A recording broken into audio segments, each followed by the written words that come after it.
भाव से परिपूर्ण आत्माएं थीं, अथवा कहे तो आकाश से देवता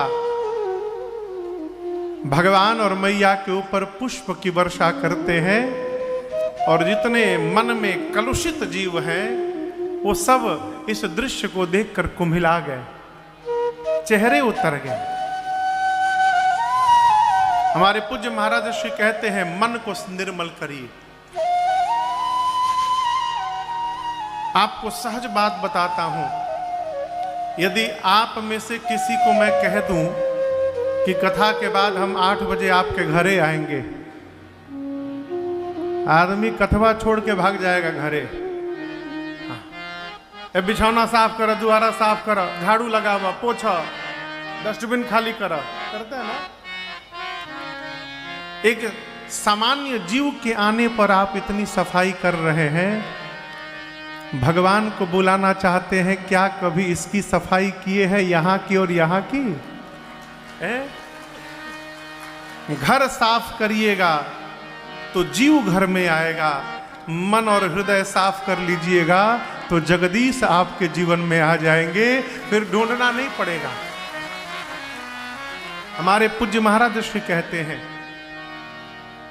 हमने आंगन नहीं बुहारा,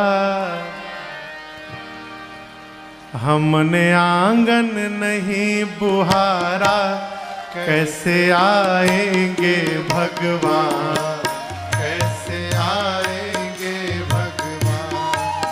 हमने आंगन नहीं बुहारा, हमने आंगन नहीं बुहारा, कैसे आएंगे भगवान, कैसे आएंगे भगवान।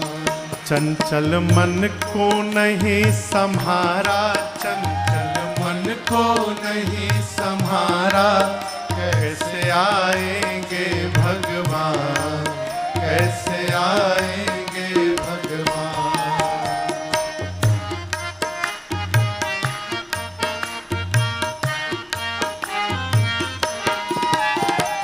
हर कोने कलमस कषाय की लगी हुई है ढेरी, हर कोने कलमस कसाई की कचड़ा भरा है ढेरी।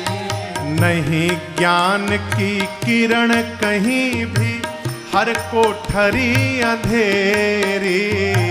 नहीं ज्ञान की किरण कहीं भी, हर कोठरी अंधेरी।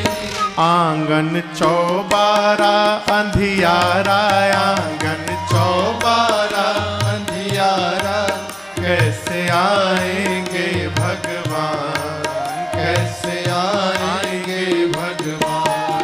हमने आंगन नहीं बुहारा, मन का आंगन नहीं बुहारा, कैसे आएंगे भगवान, कैसे आएंगे भगवान।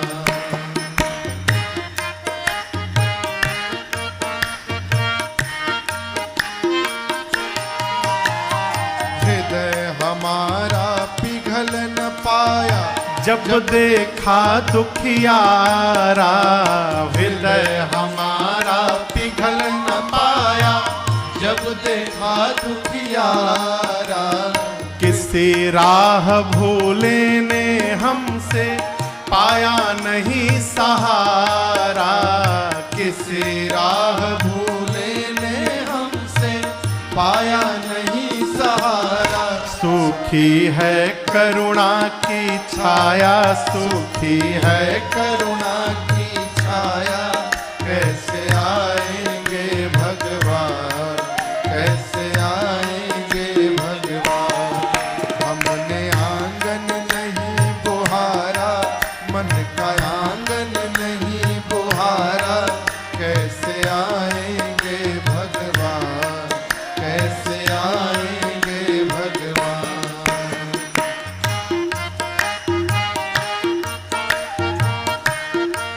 उदाहरण देखिए, निर्मल मन हो तो रघुनायक माँ शबरी घर जाते। निर्मल मन हो तो रघुनायक माँ शबरी घर जाते, श्याम सूर की बाह पकड़ते साग विदुर घर खाते। श्याम सूर की बाह पकड़ते साग विदुर घर खाते। इस पर हमने नहीं विचारा, इस पर हमने नहीं विचारा, कैसे आएंगे भगवान, कैसे आएंगे भगवान। हमने आंगन नहीं बुहारा, मन का आंगन नहीं बुहारा, कैसे आएंगे भगवान, कैसे आएंगे भगवान। चंचल मन को नहीं संभाला, चंचल मन को नहीं संभाला, कैसे आएंगे भगवान, कैसे आएंगे भगवान, कैसे आएंगे भगवान, कैसे आएंगे भगवान, कैसे आएंगे भगवान, कैसे आएंगे भगवान, कैसे आएंगे भगवान। जब तक कचड़ा भरा है यहाँ और यहाँ, कभी नहीं आएंगे भगवान। मन साफ करिए। अब तो भगवान के धाम चले गए भारत के अद्भुत संत पूज्य स्वामी श्री राजेश्वरानंद सरस्वती जी महाराज, अद्भुत महापुरुष, मानस के अद्भुत गायक। कहते थे, उनकी रचना है कि तन को जल से धुलाना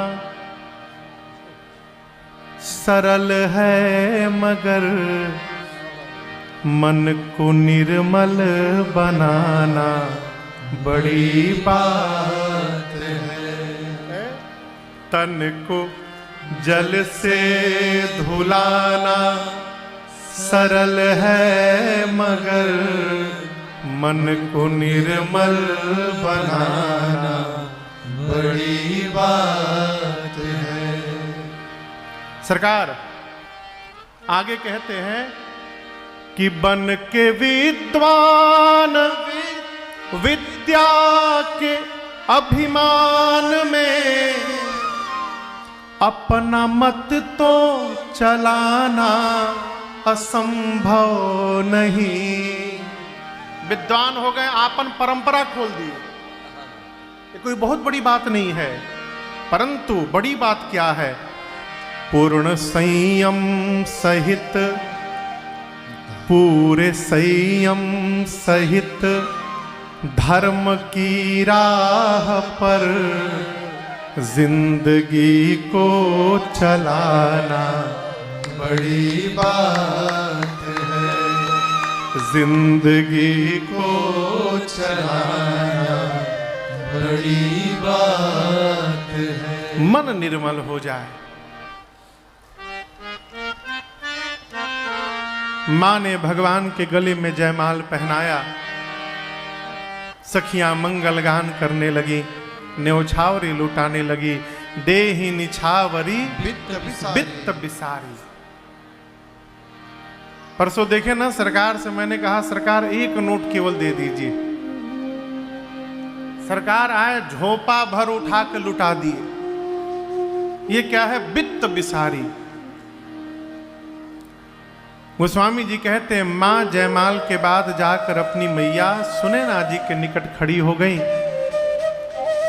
भगवान के गले में जयमाल देखकर राजा सब तिलमिला उठे। गोस्वामी जी कहते हैं, जहां तहां उठी उठी पहिरी सनाह अभागे, जहां तहां गाल बजावन लागे। एक राजा यहां से उठकर दूसरे राजा के पास वहां जाकर बोला, ये क्या हो रहा है भाई साहब? है हम लोग के रहते कन्या छोटा बालक लेके जा रहा है, बताइए। हम लोग खड़े हैं यहां पर। जहां तहां राजा गाल बजाने लगे। एक राजा कहता, पकड़ लो दोनों बच्चों को, बंदी बना लो। एक ने कहा, ठीक बोले, हम लोग के रहते कन्या कोई और लेकर जाएगा और हम बर्दाश्त कर पाएंगे? एक राजा कहता है यदि जनक जी सहायता कर दे हमारी तो हम अभी बंदी बना लेंगे। सब गाल बजाने लगे। लक्ष्मण भैया के कान में आवाज पड़ी। लक्ष्मण भैया ने राम जी से कहा भैया ये राजा जी लोग हमसे मिलने के लिए बड़े बेचैन हो रहे हैं, कहिए तो थोड़ा इन लोगों से भेंट मुलाकात करके चला आऊं। राम जी बोले शांत रहो, इन राजाओं को शांत करने के लिए बाबा जी आ रहे हैं अभी। हाँ, थोड़ी देर में उनका प्रवेश एंट्री होने वाला है।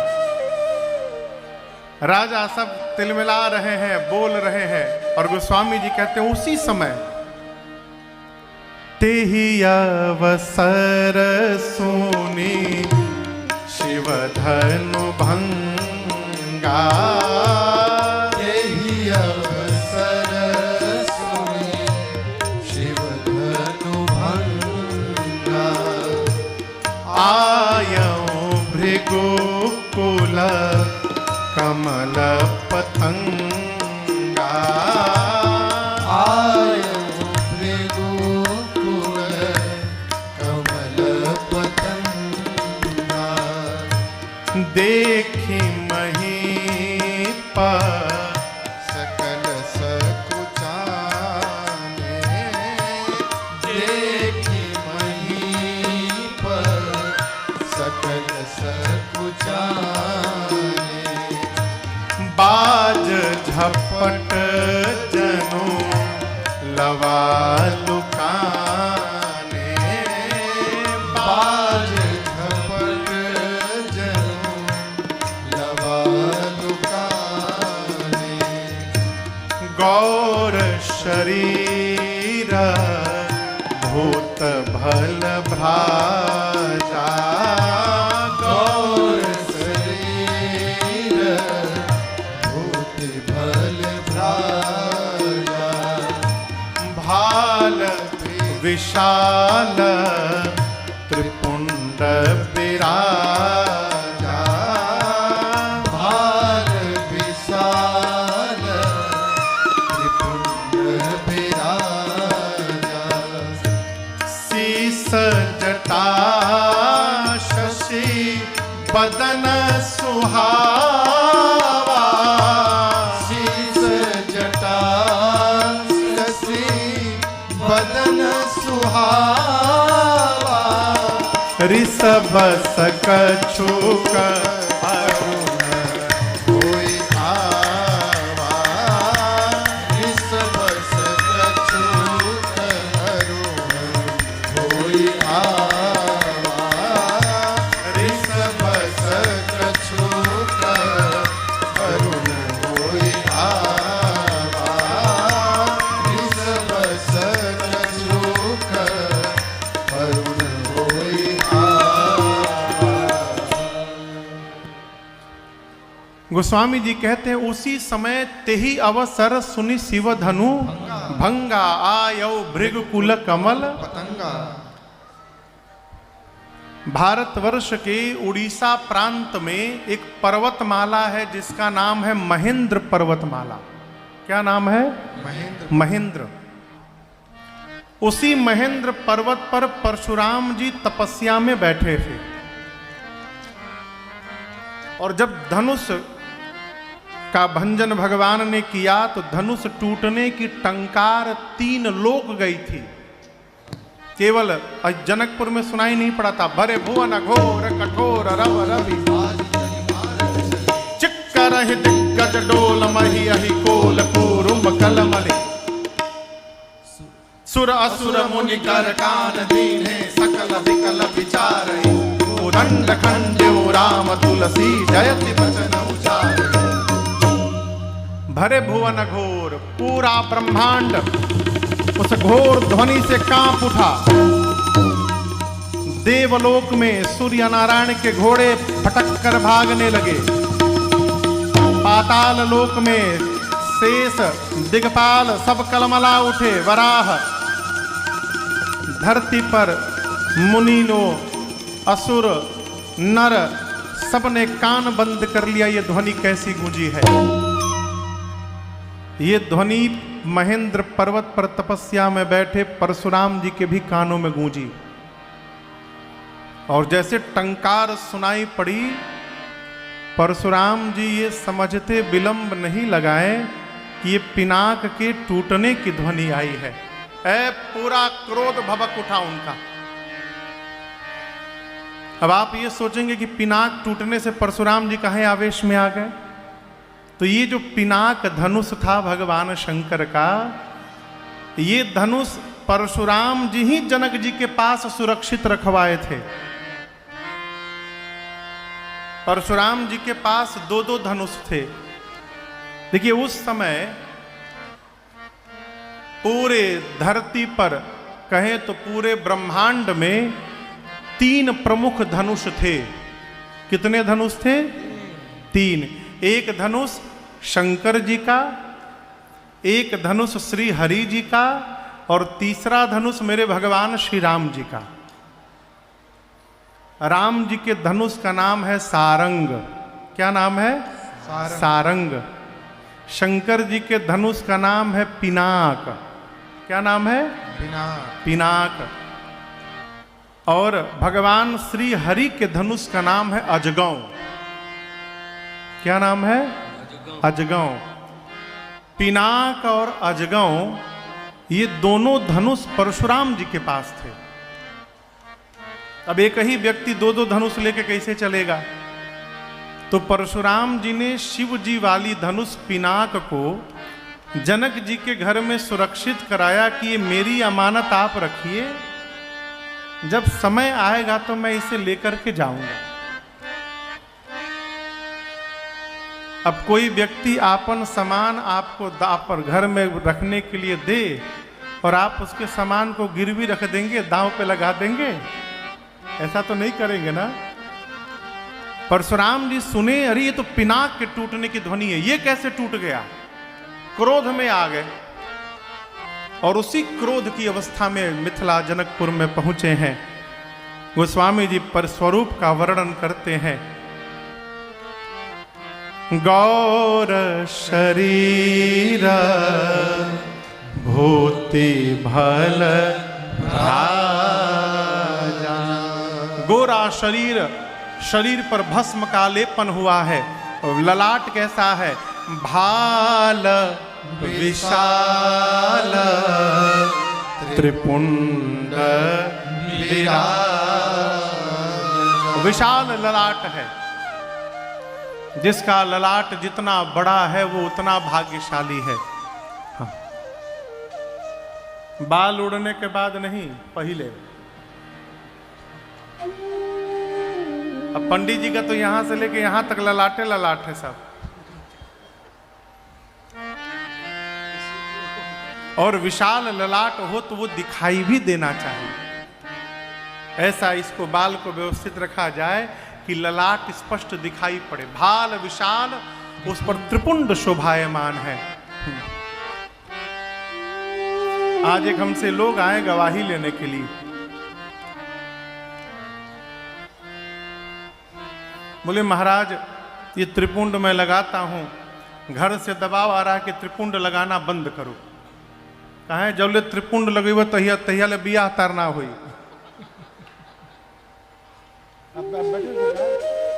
कहा सरकार हम क्या करें, लगाना बंद करें कि लगाते रहें? घर वाले बहुत दबाव दे रहे हैं, बंद कर दो ना तो लड़की कोनो नाम मिली तारा के देख के।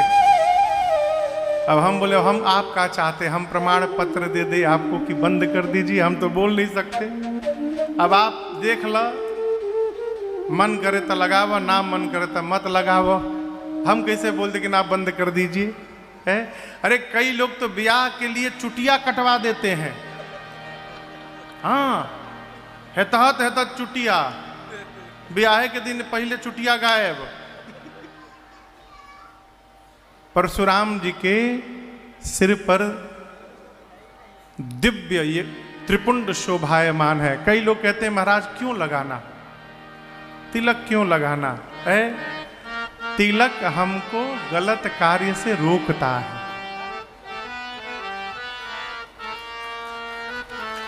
जैसे मान लिए तिलक लगाए हैं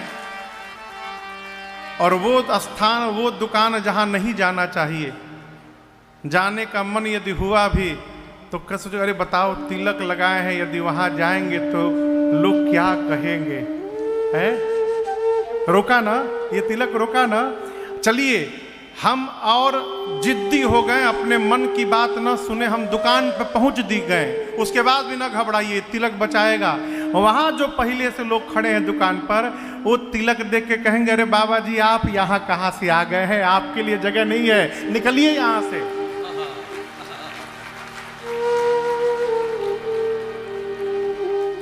जिस भगवान के आप उपासक हैं, उस भगवान की प्रियता प्राप्त करने के लिए तिलक लगाइए। वैष्णव हैं ऊर्ध्व पुंड लगाइए, शैव हैं त्रिपुंड लगाइए, शाक्य हैं गोल टीका लगाइए, लेकिन इसको डेकोरेशन ना बनाइए। आजकल नई परंपरा चली है, त्रिपुंडो लगा लो, वही में बीच ऊर्ध्व पुंड खींच लो। गलत बोल रहा हूं? आप देखते होंगे कई लोग त्रिपुंडो लगाए हैं, वही में ऊर्ध्व पुंड खींचे हैं, वो में गोलो मारे हैं। यहाँ पर एगो लाल है, एगो करिया है, एगो पियर है। ई का है वो है? ये पेंटिंग का सामान थोड़ी है जगह। ही तिलक बताता है कि हमारा इष्ट कौन है। वैष्णव है ऊर्ध्व पुंड लगाइए। ऊर्ध्व जो तिलक ऊपर की ओर उठे, ये ऊर्ध्व पुंड है। ये श्री हैं, जो लाल देख रहे हैं ये श्री हैं, सीता जी हैं। ये जो पीला देख रहे हैं ये इनका आसन है, जहां पर सीता मैया हमारी खड़ी हैं। और नीचे एक बिंदी दिखाई दे रहा होगा, ये बिंदी सीता जी की सखी है, जो उनके पांव में सेवा करने के लिए बैठी है। ये इस तिलक का अर्थ है। शैव हैं तो त्रिपुंड लगाइए, बाबा प्रसन्न। आपका तिलक देखकर आपका स्वामी आप पर कृपा की वर्षा करेगा, प्रसन्न हो जाएगा। एक भाव। दूसरा भाव, यहां जितना कार्यकर्ता लोग हैं बिल्ला लगा के घूम रहे हैं। यहां आगे बैठने के लिए कोई पास वास नहीं है ना? पास नहीं है ना? पहले आइए, पहले बैठ जाइए। हाँ। कितने बजे आ गए थे आप लोग? 12 बजे। वो 10 बजे से आके बैठे हैं। हे भगवान, 10 बजे लोग आ जाते हैं पंडाल में। 10-11 बजे कितने लोग आ गए थे? अरे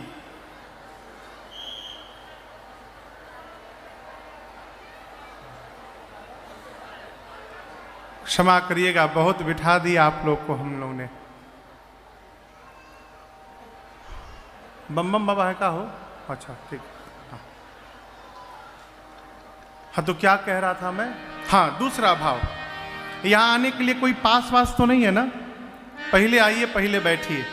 लेकिन कार्यकर्ता लोग पास लगाए हैं, पास लगाए हैं। तो जो कार्यकर्ता पास लगाए हैं, वहां प्रशासन बैरिकेड की है, किसी को आने नहीं दे रही, पूरा भर गया है।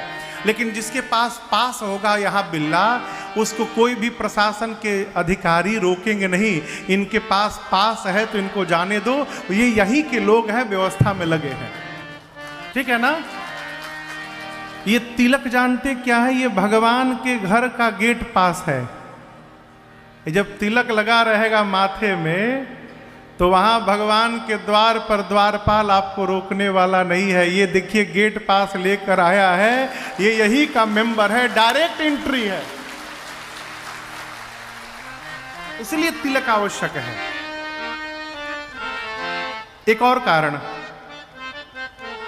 कई लोग कहते हैं महाराज तिलक लगाएंगे तभी भगत कहलाएंगे। का ऐसा तो नहीं कि हम तिलक नहीं लगाएंगे तो हम भगवान के भगत नहीं है। बिल्कुल है साहब, क्यों नहीं है? भक्ति का तिलक से कोई लेना देना नहीं है। लेकिन आप दर्शन करिए, कोई स्त्री यदि कहे कि हम अपने पति को बहुत प्रेम करते हैं, सिंदूर लगाने से क्या होगा? क्या हम सिंदूर लगाएंगे तभी पता चलेगा कि हम पति को प्रेम करते हैं? इससे तो कोई मतलब हुआ नहीं। हाँ, कोई मतलब नहीं है। लेकिन जब वो स्त्री सिंदूर लगाकर बाहर समाज में निकलती है तो जो बुरी दृष्टि वाले जीव हैं उस स्त्री के मांग में सिंदूर देखकर सावधान हो जाते हैं कि इस स्त्री का रक्षक है, इस स्त्री का स्वामी है जो इसकी रक्षा करने वाला है, ये स्त्री स्वतंत्र नहीं है। मांग में सिंदूर देखकर वो पीछे हट जाते हैं। उस स्त्री के सिर पर सिंदूर और गले में मंगलसूत्र दिखाई पड़ा तो मनचले लोग अलग हट जाएंगे, अरे नहीं नहीं, इसका स्वामी है जो इसकी रक्षा करता है, ये स्वतंत्र नहीं है, दूर हटो। उसी प्रकार भक्त के माथे का तिलक और भक्त के गले की तुलसी की माला, ये भगत का सिंदूर है और ये तुलसी की माला ही उसका मंगलसूत्र है। समाज में निकलता है तो ये भगवान उसकी रक्षा करते हैं, इसलिए आवश्यक है। परशुराम जी के ललाट पर दिव्य त्रिपुंड शोभायमान है, भाल विशाल त्रिपुंड विराजा।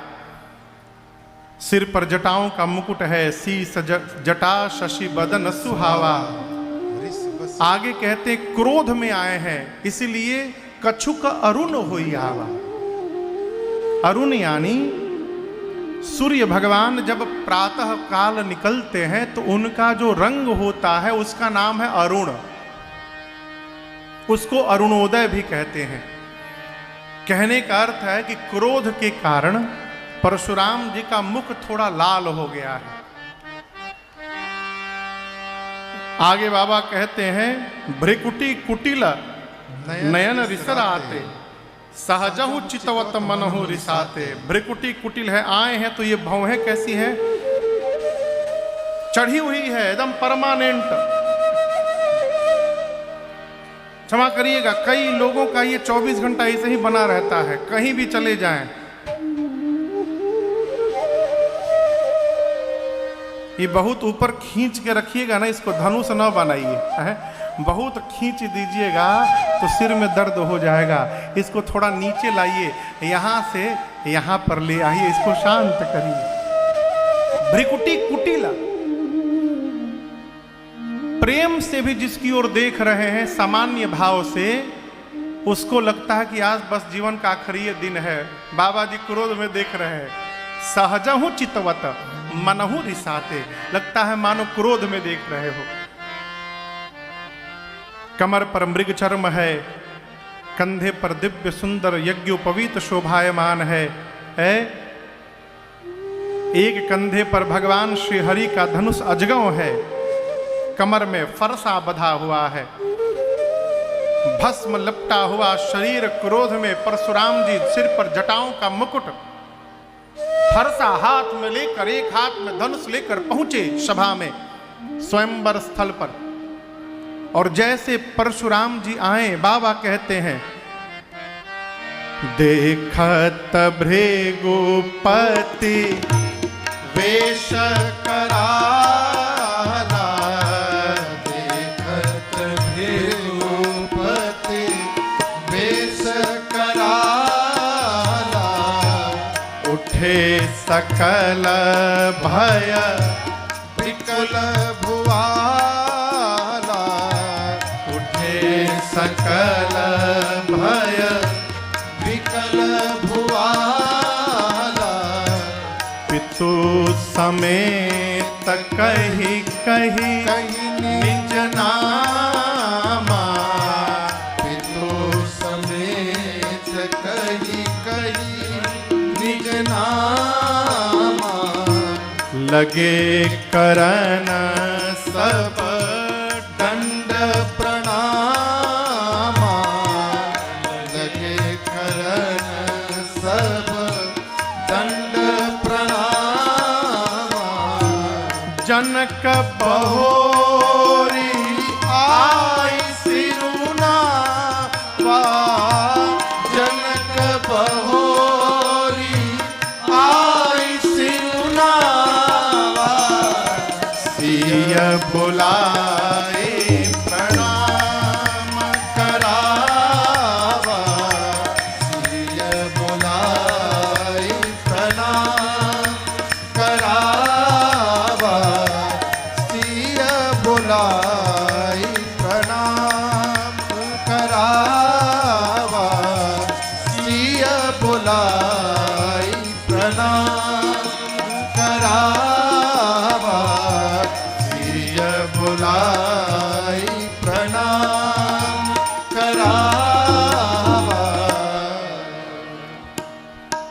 जैसे परशुराम जी आए, उनका विकराल स्वरूप देखकर सारे राजा भय से व्याकुल हो गए। जितने राजा अब तक कही रहे थे पकड़ो बांधो मारो दोनों राजकुमारों को, वो सारे राजा लाइन लगा के परशुराम जी के आगे लाइन लगा के और उनके सामने जाके हाथ जोड़कर पितु समेत कही कही निज नामा जाकर प्रणाम करके कहने लगे कि हम अमुक राजा के लड़का अमुक हैं, हमारा नाम है, आपकी कृपा दृष्टि चाहिए। लगे करन सब दंड प्रणामा। सारे राजा दंडवत करने लगे परशुराम जी को। प्रणाम करके जाकर किनारे खड़े हो रहे राजा और आपस में वार्ता प्रारंभ करते हैं। ई बाबा जी कहाँ से चले आए यहाँ पर? हमको यदि पता रहता कि ये भी यहाँ आने वाले हैं, हम सौगंध खा के कहते हम बिया हवा के सपना छोड़ दिए होते, हम आते ही नहीं यहाँ पर। अब तो आके फंस गए। सभी राजा जब प्रणाम कर लिए तो अब जनक जी महाराज आकर दंडवत करते हैं और मेरी किशोरी मैया को बुलाकर प्रणाम करवाया है। श्री परशुराम जी ने मेरी माँ को आशीष दीन्ही सखी हरसानी। सीता जी को जैसे परशुराम जी ने आशीर्वाद दिया, सखियां प्रसन्न हो गई और तुरंत निज समाज ले गई सयानी। माँ की सयानी सखियां जैसे आशीर्वाद मिला तुरंत सीता मैया को वहां से ले गई। जल्दी ले चला जा से, बाबा जी कब मोड़ बदल लेंगे कोई भरोसा नहीं है। अब विश्वामित्र जी ने आकर परशुराम जी से मिलन किया है और श्री राम और भैया लक्ष्मण जी से कहा कि आप इनको दंडवत करिए। प्रभु ने भैया के साथ जैसे विश्वामित्र जी को दंडवत किया है, गोस्वामी जी कहते क्रोध में भी। यहां देखिए, सामान्य जीव जब क्रोध में रहता है तो उसको कुछ भाता नहीं है, लेकिन मेरे भगवान सामान्य नहीं है, असामान्य है। इसलिए उस क्रोध की भी स्थिति में जैसे मेरे भगवान के स्वरूप पर दृष्टि गई, राम ही चितई रहे